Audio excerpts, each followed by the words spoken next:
right, you're still listening to Breakfast Connect on Africa Business Radio. My name is still Bimbola Awuyale, and we are going straight into our conversation for the day. We'll be talking to someone who is passionate about the advancement of female talent and gender-related issues, as well as social economic development in Africa, and that there is saying a lot. She sits on the board of Alpha African Advisory Limited and Superior Games Limited. She is currently serving as a member of the Executive Council of Women in Management, Business and Public Service, WIMBIZ.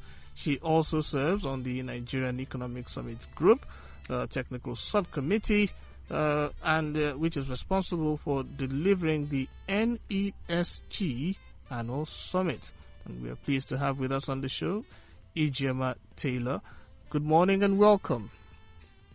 Good morning. Okay. Good morning. I'm very pleased to be here. Thank you. Thank you. So we are, the pleasure is all ours. So, of the many affiliations that you have, and there are many, we want to focus on WIMBIZ, the Women in Management, Business and Public Service Conference.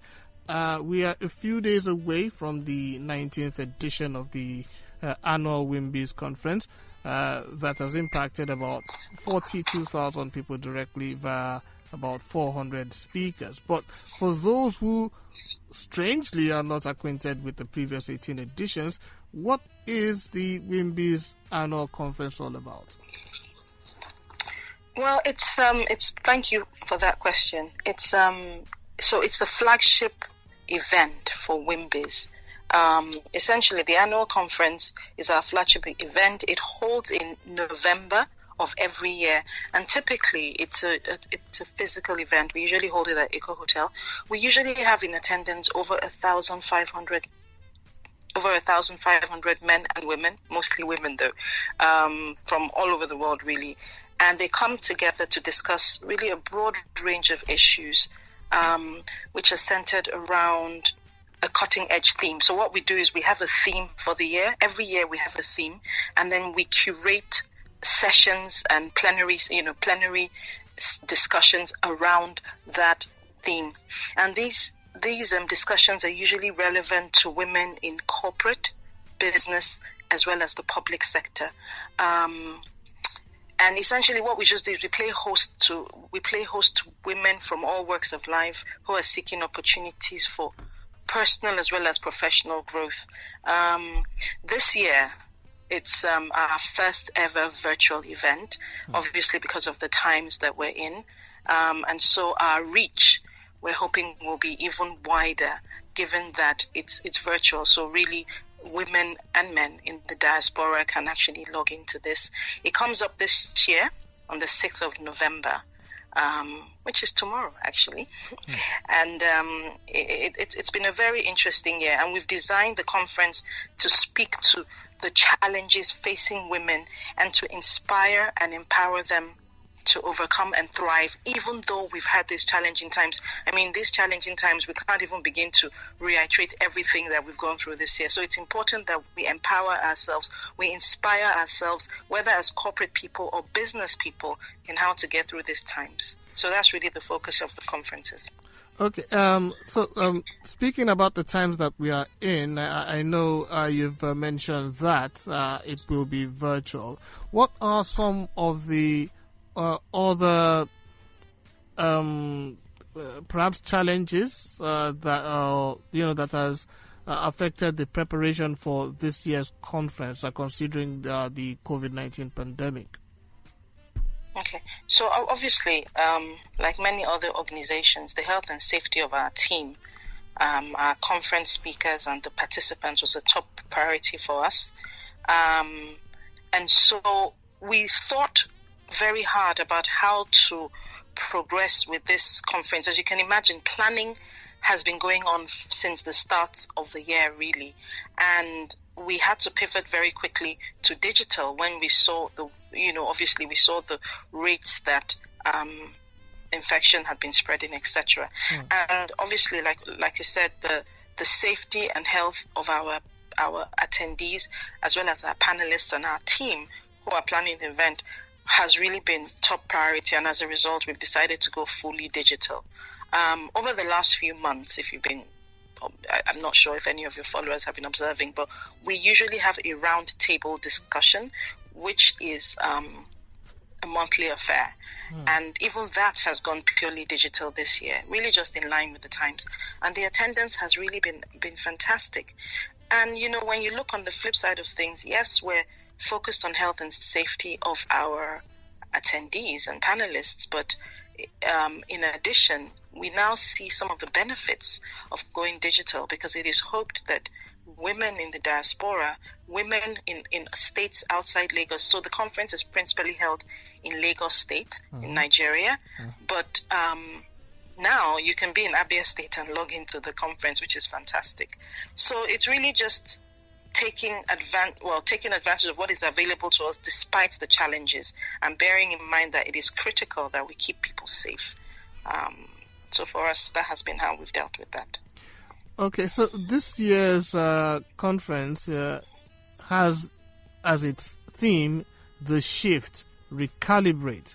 Now, tell us a bit more about the choice of this theme. How did you come about it?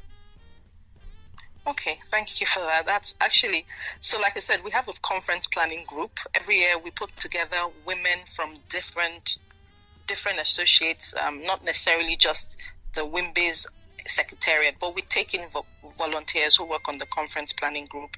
And when we saw how much of an interesting and epic year 2020 has been, the pandemic couldn't have been foreseen. It's caused a widespread chaos and disruption. And essentially, it literally caused us all to shift in some way or another. People have had to shift either their way of thinking, shift their business models. You find that business people have had to, pivot or refine or retune the way they operate. A lot of corporates have shifted to working from home, a lot of their employees, and keeping only essential staff in the office. And so the conference is essentially a call to action for us all to reflect on the current happenings of this year, because I think this year will be a pivotal year for many people, and cause us to reflect and to recalibrate, as it were. And what does recalibration mean? It really means looking at how you have been doing something and looking at whether you need to reprogram the way you've been doing things to make yourself viable and competitive and able to to go through a period of difficulty, if you like, and get on the other side sort of whole. So it's a call to embrace the new normal, seek out the green shoots of opportunities, because you see, even within this year that we've all said has been very epic, there have been sectors, not just in Nigeria, but globally, there have been sectors where new opportunities have come up and have thrived. So it is important that as business or career people that we look at those sectors, we identify those opportunities. So coming together to have these discussions, sometimes you hear a word that will jog your spirit, and you will understand that, okay, I can do things in a different way. And that is why it's important for us all to come together. No man is an island. So that was the thinking behind the theme, the shift, recalibrate. It's short, but I think it's powerful, and it's something that we must all really look within and recalibrate in every aspect of our lives. Thank you. Yeah, I totally agree. So about quite a number of people, tens of thousands of people have been impacted by this conference over the years. But this particular, for this year, what is the target, and who are the target people? Okay, so WIMBIZ, that's the acronym, but WIMBIZ is Women in Management, Business and Public Service. That's the full meaning of WIMBIZ. And so our target audience for this conference, and for most of our events, to be quite honest, is every woman, not some, every woman in management, business and public service. We don't have any restrictions across, or you must have worked in management or business for 5 years or 10 years, because, every woman is in a different stage of her career growth, and there are sessions curated to speak to women regardless of where you are on that journey. So it is for every woman in management, business and public service. So in short, it's for every woman. All right. How about men? Can they attend as well?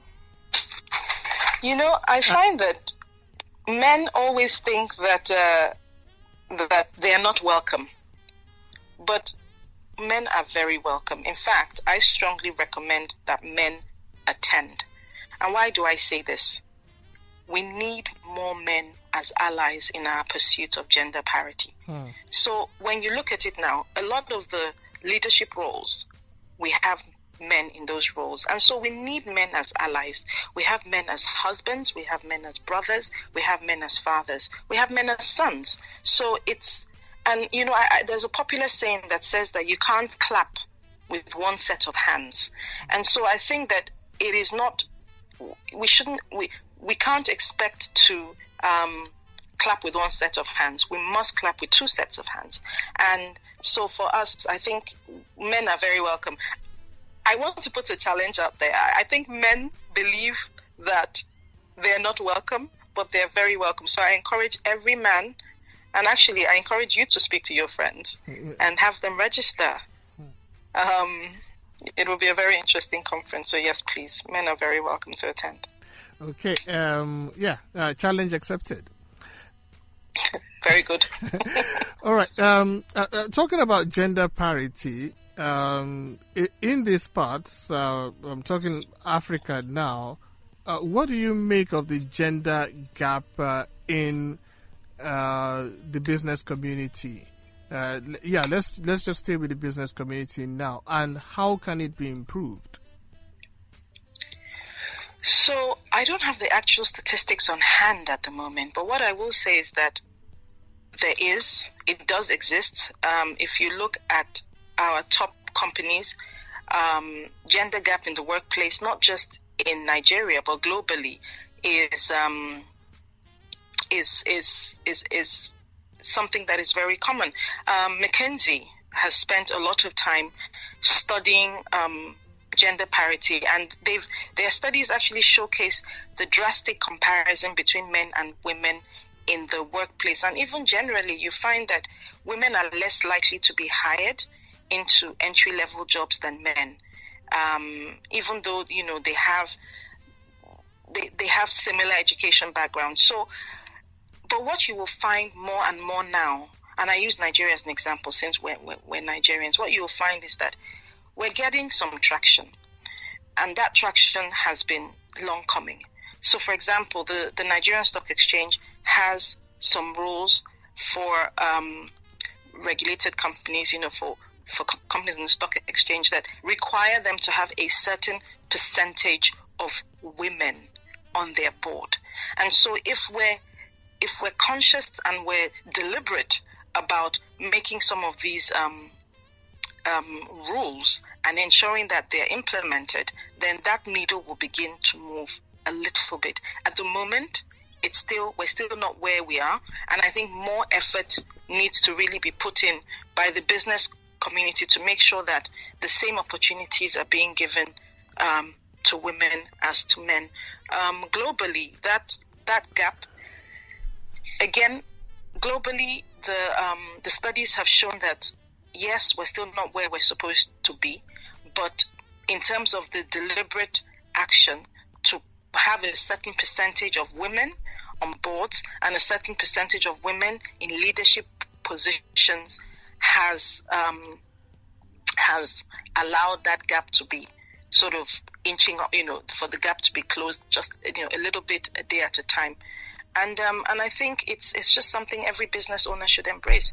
We need to be conscious and say, okay, we have 8 board seats. We must make sure at least 30% of those are women, not just for tokenism, but because we do bring a different perspective to the table. Actually, if you research the studies, it does show that boards that have women on it are more likely to do better. And in the States, it's shown that the FTSE 100 companies, etc., a lot of them have done better than the all-male boards.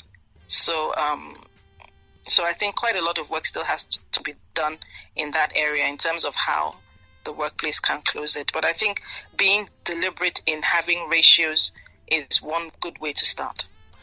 Okay, let's go back to the WIMBIZ conference a little bit. Prospective attendees, what advice do you have for them? One advice I always give anyone that asks me is networking. So you need to come prepared to network. When it was physical, it was easier to network in terms of, and when I say network, I'm not saying run around with your business card and just be handing, see how many you can hand out. But it's really coming intentionally to identify women in your sector or cross-sector opportunities and being deliberate about those that you network with. The networking opportunities still exist even though it's virtual. We have a session called the Virtual Breakfast Meeting.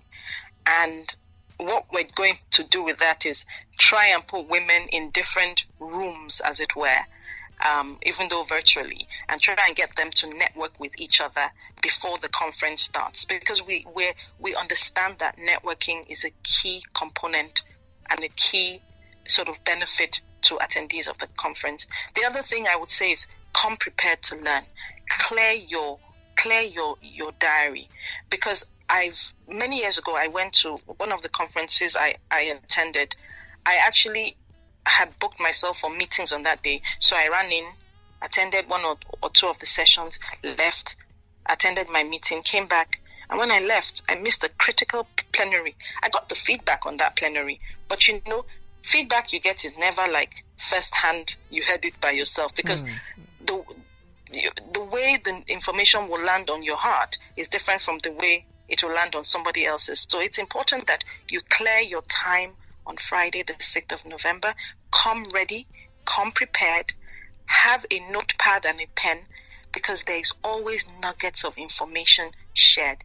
You have to understand that the panelists are very, very skilled and very versed in their areas of expertise, and so they have a lot of good information to share. So I always end up taking a lot of notes. And of course, after the conference, you sieve through the notes, and sieve them between short and medium-term action plans. So I think those would be, for me, the top 2 tips. Come ready to network and come ready to take notes. Clear your diary so that you're not distracted, and you're able to fully enjoy and participate in the conference. And, finally, come ready to have fun. At the end of the conference, we understand with everything going on right now in the world, mental health and well-being is so critical. So we have a conference after party, which is really just another opportunity to network, but in a more relaxed environment. And we can network with each other. We turn on our videos, we can see each other, and it's a good opportunity to meet other ladies that you may have heard about, but you haven't had the opportunity to meet or chat with. So those would be my tips. So in addition to the fact that this is going to be an unusual conference with because it is virtual, this is the 19th time you'll be doing this, and you've had there have been experiences over the years on how to do what and how not to do certain things. In addition to the huge shift, which is the virtual nature of the conference, what else has changed over the years along, with putting this kind of conference together?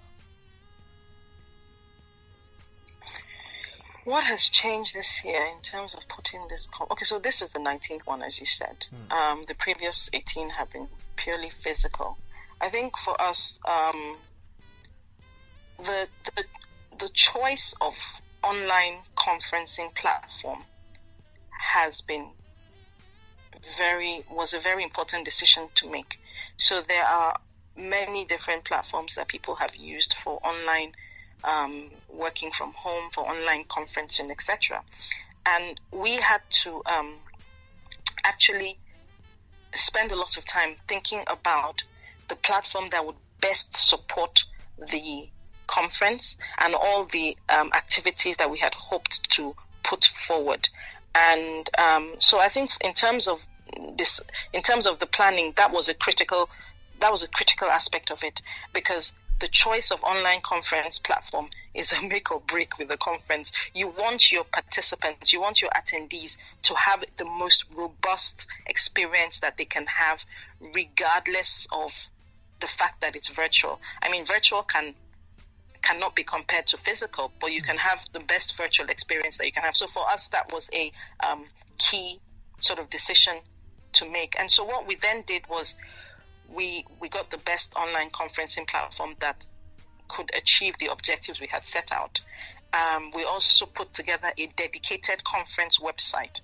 And of course, normally we cut off conference registration sort of a week before the conference to allow us the process of preparing physical name tags and things like this. But we've had to allow, because of the unusual times, we've had to allow people to continue to register. So people can continue to register, even though the conference is tomorrow. You can register up till tonight would be best, but I think the conference starts at 7:45, so anytime before 7:45 a.m. Nigerian time. And the dedicated conference website is www.wimbizannualconference.com.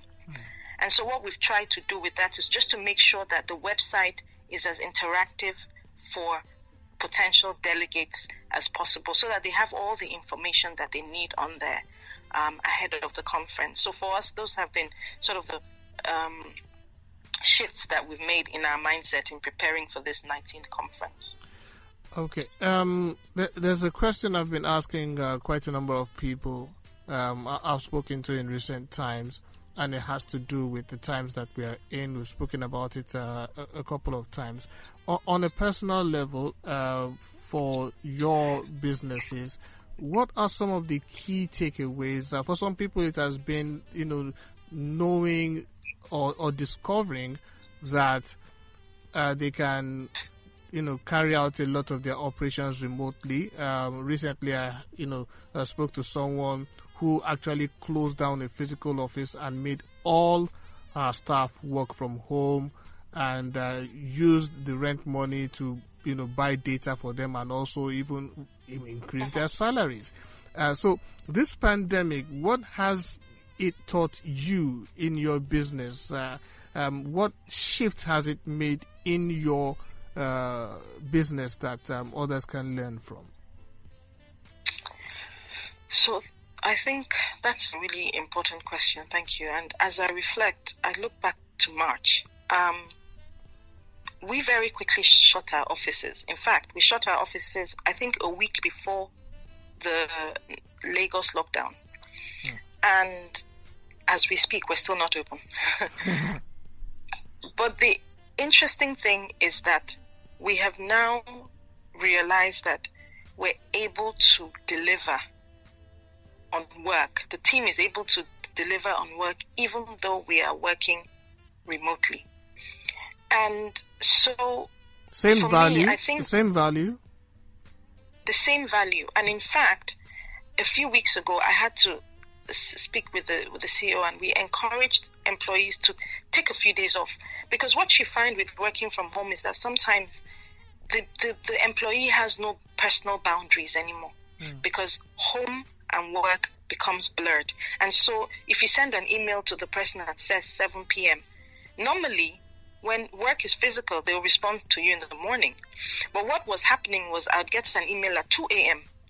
He or she has spent the whole evening working on it. And so we had to give them time off and really encourage them to set those boundaries.